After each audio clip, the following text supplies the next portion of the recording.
오늘 본문 말씀은 믿음의 영웅들이 약속을 받지 못한 채 믿음으로 죽었지만 멀리서 그것을 보고 환영했다는 내용입니다.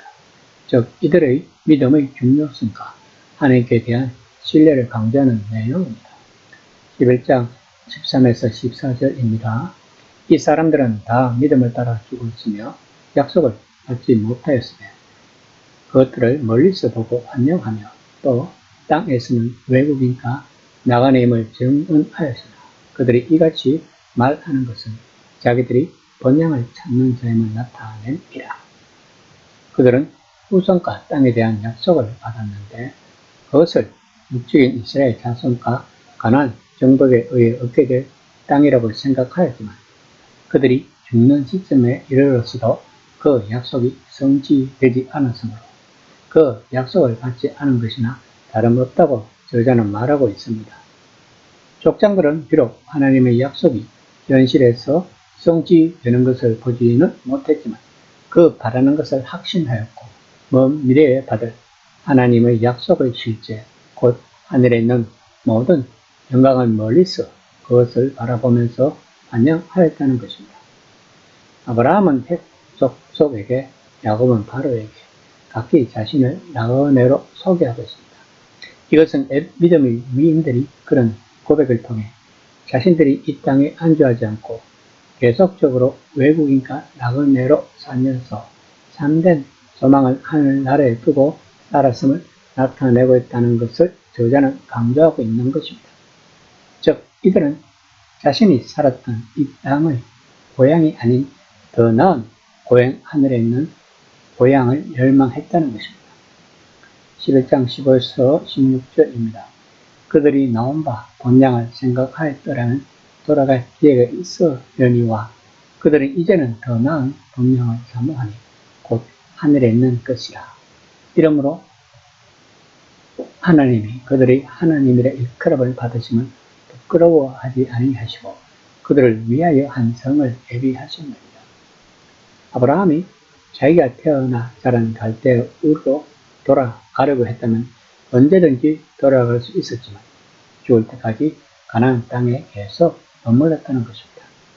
창세기 24장 6에서 8절에서 보면 아브라함이 이삭의 아내를 찾기 위해 메소포타미아로 종을 보내며 내 아들을 거리로 데리고 돌아가지 말라고 당부하였는 것을 보면 그의 믿음을 알 수 있다는 것입니다. 저자는 본문에서 그들의 하나님이라 일컬음을 받으심을 부끄러워하지 않으셨다고 말합니다. 하나님은 이 낯선 소규모 유목 및 가족과 연결되고 그들의 일행으로 간주되어 그들의 하나님으로 알려지는 것을 부끄럽게 여기지 않으신다는 것입니다. 하나님은 그들을 사랑하시고 하나님은 그들을 부르셨고 그들은 하나님을 믿었습니다. 그들은 하나님을 신뢰합니다. 그들은 그분의 말씀을 고지고대로 받아들이고 그분의 약속을 따라 살고 또 죽음을 통과하면서까지 하나님을 신뢰한다는 것을 저자는 강조하고 있는 것입니다. 본문에서 저자는 족장들이 단순히 본토가 아니라 현재의 삶을 넘어 미래에 있는 어떤 것을 찾고 있었음을 입증하고자 합니다. 그들은 자신들의 후손이 땅을 상속받을 것이라는 생각에 만족하지 않았다는 것입니다. 그들은 자신들도 나누어 가질 유업을 찾고 있었다는 것입니다. 그것이 바로 그들을 위하여 예비하신 성입니다. 즉 하나님의 도성을 바라보고 있었다는 것입니다. 그러면 이 도성은 무엇이고 그것은 어디에 이 대목에서 많은 독자들은 그냥 그 도성이 하늘에 있다고 그리고 이것은 하나님의 백성이 죽은 뒤에 순식간에 가는 그곳이라고 생각하고 있을 것입니다. 그런데 히브리서는 하나님의 백성의 사후 운명에 대한 견해를 아주 많이 이야기하지 않는 것을 볼 수 있습니다. 또한 히브리서는 계시록이 하늘의 예루살렘 그림에서 주장하는 내용, 즉 온 우주를 재창조하고 그렇게 재결합하는 하나님의 전체 프로젝트의 일부로서 마지막에 이 새 도성이 하늘에서 땅으로 내려온다고 명확하게 주장하지 않습니다. 그러면 저자는 그들을 위하여 준비하신 성에 대해서 어떤 의미를 나타내고 싶은 것일까요? 11장 17에서 19절입니다. 아브라함은 시험을 받을 때 믿음으로 이삭을 드렸으니 그는 약속들을 받은 자로되 그 외아들을 드렸느니라. 그가 하나님이 능히 이삭을 죽은 자 가운데서 다시 살리실 줄로 생각한지라. 비유컨대 그를 죽은 자 가운데서 도로 받은 것이니라. 창세기 22장의 아브라함이 이삭을 바치려는 사건을 이삭을 물론이고 집에 남아있는 사라를 포함해 아브라함에게 어떤 의미를 내포했는지 깊이 생각해 볼 필요가 있습니다. 덴마크의 유명한 실존주의 철학자 기에르 페보르는 이 내용으로 공포와 전율이라는 책을 집필했습니다.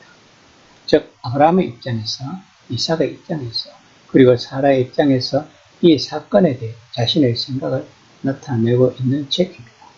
그런데 저자는 이 사건에 대해 본문에서 이렇게 말하고자 합니다.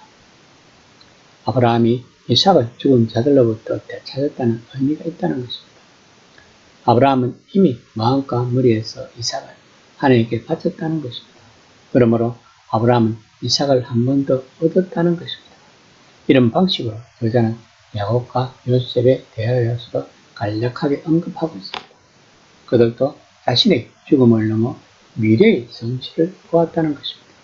단지 그들의 후손이 땅을 상속받는다는 의미에서가 아니라 자기들도 하나님의 최종적 목적에서 역할을 받을 것이라는 의미에서 미래의 성취를 보았다는 것입니다.